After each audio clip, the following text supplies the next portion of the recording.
नमस्कार दोस्तों, मैं राहुल शर्मा आप सभी का हार्दिक अभिनंदन करता हूं टेक्स्ट बुक के प्लेटफॉर्म पर। आप सभी को 2017 की डोकलाम इंसिडेंस यानी डोकलाम घटना के बारे में जरूर जानकारी होगी। इस समय भारतीय सेना और चीन की कहे जाने वाली तथाकथित सेना आमने सामने आ गई थी। उस समय भारतीय वैज्ञानिकों को एक बात समझ में आ गई थी कि चीन ने जो एक्टिविटी परफॉर्म की है, जो चीन भारत के सामने आया, ये एक दिन की कोशिश नहीं है। लंबे समय से वो तैयारी कर रहा था, डोकलाम के आसपास कंस्ट्रक्शन कर रहा था और इसकी जानकारी हमें नहीं हो पाई। हो सकता है आने वाले समय में भी चीन ऐसा कर दे। तो इसको ध्यान में रखते हुए भारतीय वैज्ञानिक एक ऐसे इंस्ट्रूमेंट की खोज में लग गए थे जिससे जो दुश्मन की सेना उसकी एक्टिविटी का पता लग सके। और इसी को ध्यान में रखते हुए भारतीय वैज्ञानिकों ने फरवरी 2024 के अंदर सफलतापूर्वक टेस्टिंग करी दोस्तों हाई एल्टीट्यूड सूडो सैटेलाइट्स की।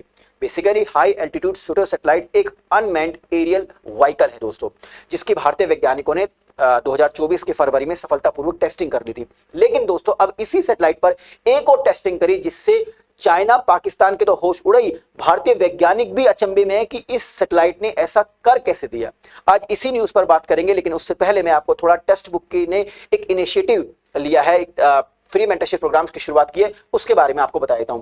देखिए XIRS रवि कपूर सर, उनकी देखरेख में टेक्स्ट बुक लेके आया फ्री मेंटरशिप प्रोग्राम। इसकी कीमत क्या है? इसकी कीमत यह है कि आप एक सीरियस विद्यार्थी होने चाहिए। आपसे किसी भी तरीके कोई भी हिडन चार्ज नहीं लिया जाएगा, लेकिन आप अपने लक्ष्य को प्राप्त करने के लिए सीरियस होने चाहिए। ये 365 दिन का प्रोग्राम है जिसमें रवि कपूर सर ईमेल के माध्यम से आपसे जुड़ेंगे, आपको डिफरेंट टारगेट्स मुहैया कराएंगे, ऐसे किस तरीके से लिखना है, कहां से आप स्टडी मटेरियल को फाइंड आउट कर सकते हैं, ये सारी जानकारी रवि कपूर सर देंगे ताकि आप इस एग्जाम को क्लियर कर सकें। बिल्कुल फ्री है। इस वीडियो के डिस्क्रिप्शन में जाइएगा, वहां पर एक गूगल फॉर्म है, उसको फिल कीजिए, हमारी टीम आपसे संपर्क करेगी और रेडी मतलब फ्री मेंटरशिप का आप एंजॉय ले सकते हैं और अपने जो सपने हैं इस IAS के एग्जाम को क्लियर करने का, उसको आप पा सकते हैं। तो चलिए इस न्यूज पर घूमकर आते हैं।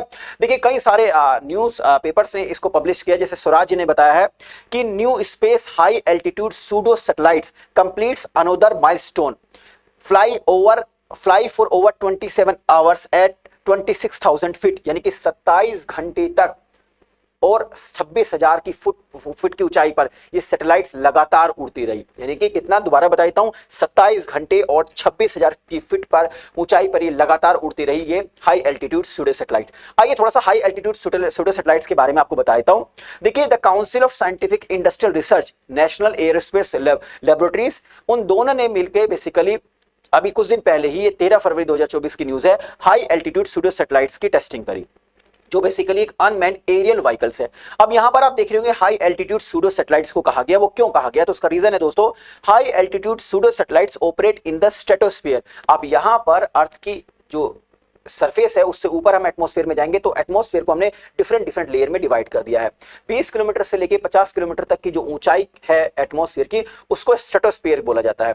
तो यानी कि जो हाई एल्टीट्यूड सूडो सैटेलाइट से ऑपरेट होता है इस स्ट्रेटोस्फीयर में, यानी कि लगभग 20 से 50 किलोमीटर के जो अर्थ के सरफेस से ऊपर का हिस्सा, उसमें ये ऑपरेट होता है। Nearly double two the height of commercial aeroplanes, जो एरोप्लेन्स उड़ते हैं कमर्शियल, उनसे डबल हाइट पर ही उड़ता है। ये बेसिकली ये solar power unmanned aerial vehicle है दोस्तों। It can generate solar energy and remain in the air, मतलब सोलर के द्वारा ही, इसमें कोई बेसिकली किसी भी तरीके की कोई बैटरी नहीं लगाई जाती कि बैटरी भारी भरकम बैटरी लगाई जाएगी, नहीं, डायरेक्ट सोलर की रोशनी से DC से ये ऑपरेट होता है। ठीक है, डायरेक्ट करंट के थ्रू ही ऑपरेट होता है और लंबे समय तक हाई ऊंचाई पर एक ही जगह पर ये टिका रहता है। आइए कुछ और आपको इसके बारे में जानकारी देता हूं, इसकी आवश्यकता क्यों हुई। जैसे मैंने आपको बताया 2017 में डोकलाम में गतिरोध हुआ भारतीय सेना के बीच में और चीन की तथा कही जाने वाली सेना के बीच में। भारतीय वैज्ञानिकों को यह समझ में आ गया था कि भाई चीन ने जो एक्टिविटी परफॉर्म की है, जो आमना सामना किया हमारी फौज का, ये एक दिन का तो केस नहीं है, एक दिन में तो ये तैयार नहीं होंगे, लंबे समय से कुछ ना कुछ कर रहे होंगे, इसकी जानकारी हमें नहीं हुई। तो इसको ध्यान में रखते हुए कि जानकारी हमें होनी चाहिए। भाई अगर सामने वाले दुश्मन की जानकारी किस तरीके से युद्ध में परफॉर्म करने वाले, ये इंफॉर्मेशन हमें पहले से ही पता लग जाए तो कितना शानदार हो। इसी को ध्यान में रखते हुए भारतीय वैज्ञानिकों ने इस तरीके की सैटेलाइट्स की टेस्टिंग की कोशिश कर ली थी और फाइनली 2024 फरवरी में इसको फाइनली सफलता भी हासिल कर ली। आपको और बता देता हूं दोस्तों, लेकिन आपके दिमाग में ये आएगा कि जो काम ये हाई एल्टीट्यूड सूडो सैटेलाइट कर रहा है, ये काम तो नॉर्मल सैटेलाइट भी कर सकती है। लेकिन दोस्तों नॉर्मल सैटेलाइट्स एक पर्टिकुलर लोकेशन पे लंबे समय तक नहीं टिक सकती, यानी कि वो मूव करती है, चाहे पोलर सैटेलाइट्स हो, डिफरेंट जो भी सैटेलाइट्स हो, वो एक जगह पर नहीं रुक सकती, वो लगातार मूव करती रहती है। लेकिन इसकी क्या खूबी है, ये एक ही जगह पर लंबे समय तक टिका रह सकता है। सपोज कीजिए लाइन ऑफ एक्चुअल कंट्रोल या फिर LOC पर कुछ एक्टिविटीज देखने देखने को मिली है भारतीय सेना को, तो इस सैटेलाइट्स को लगातार, इस अनमैन्ड एरियल व्हीकल को लगातार वहीं पर ये टिका सकता है और काफी ऊंचाई पर। ठीक है दोस्तों, HAPS के संचालन की लागत पारंपरिक उपकरणों की तुलना में काफी कम है। मतलब सैटेलाइट्स को देखिए ऑपरेट करने में जितनी कॉस्ट आती है उसके मुकाबले में इसकी कॉस्ट बहुत कम है। इसके अलावा सैटेलाइट्स को लॉन्च करने के लिए लॉन्चर्स की आवश्यकता होती है, इसमें ऐसा कुछ नहीं है। बेसिकली मैं आपको बता दूं, ये ड्रोन से एडवांस है, लेकिन सैटेलाइट से थोड़ा कम वर्जन यानी मिडिल है, यानी कि ड्रोन से ज्यादा ऊंचाई पर जा सकता है लेकिन सैटेलाइट से थोड़ा कम ऊंचाई पर रहता है और काम चल जाता है कि मतलब किस तरीके से दुश्मन जो है एक्टिविटी परफॉर्म कर रहा है बॉर्डर के नजदीक। इसके अलावा इसके कुछ और एप्लीकेशन आपको बता देता हूं दोस्तों।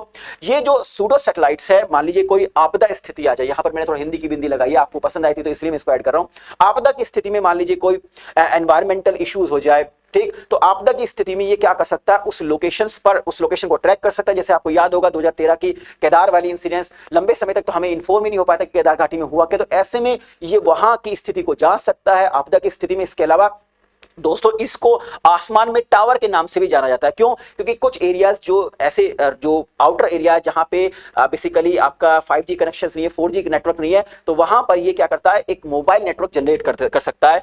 इसके अलावा दोस्तों इसकी सबसे बड़ी क्वालिटी क्या है, ये ऊंचाई से ही जो जमीन का नक्शा क्रिएट कर सकता है, जमीन का को देखकर उसका एक नक्शा क्रिएट कर सकता है। इसकी मैं आपको बता दूं, ये लगभग 500 किलोमीटर तक की, जिसके इसमें कैमरे लगे हुए हैं, वो 500 किलोमीटर तक की दूरी के फोटो को कैप्चर कर सकता है। सबसे बड़ी जो खूबी है, जो इस टेस्टिंग में जो अचंभित है भारतीय वैज्ञानिक भी, ये 26,000 की फीट पर, 26,000 की ऊंचाई, फीट की ऊंचाई पर लगभग 26 से 27 घंटे तक लगातार खड़ा रहा एक जगह पर। ये अपने आप में काबिल तारीफ काम है, जिसकी वजह से भारतीय वैज्ञानिक काफी खुश हैं। तो आई थिंक इस वीडियो के माध्यम से जो इन्फॉर्मेशन मैं आप तक पहुंचाना चाह रहा था दोस्तों, वो पहुंच गई होगी। जाने से पहले दोबारा से आपको फ्री मेंटरशिप प्रोग्राम्स के बारे में एक बार दोबारा से बता देता हूं। रवि कपूर सर की देखरेख में इस इनिशिएटिव को शुरू किया है टेक्स्ट बुक ने। इस वीडियो के डिस्क्रिप्शन में गूगल फॉर्म है, गूगल फॉर्म को फिल कीजिए, हमारी टीम आपसे संपर्क करेगी फ्री ऑफ कॉस्ट। किसी तरीके का कोई भी हिडन चार्ज आपसे नहीं लिया जाएगा। बस आप एक सीरियस कैंडिडेट होने चाहिए, एक सीरियस विद्यार्थी होने चाहिए अपने लक्ष्य को प्राप्त करने के लिए। बहुत बहुत शुक्रिया, नमस्कार, जय हिंद दोस्तों।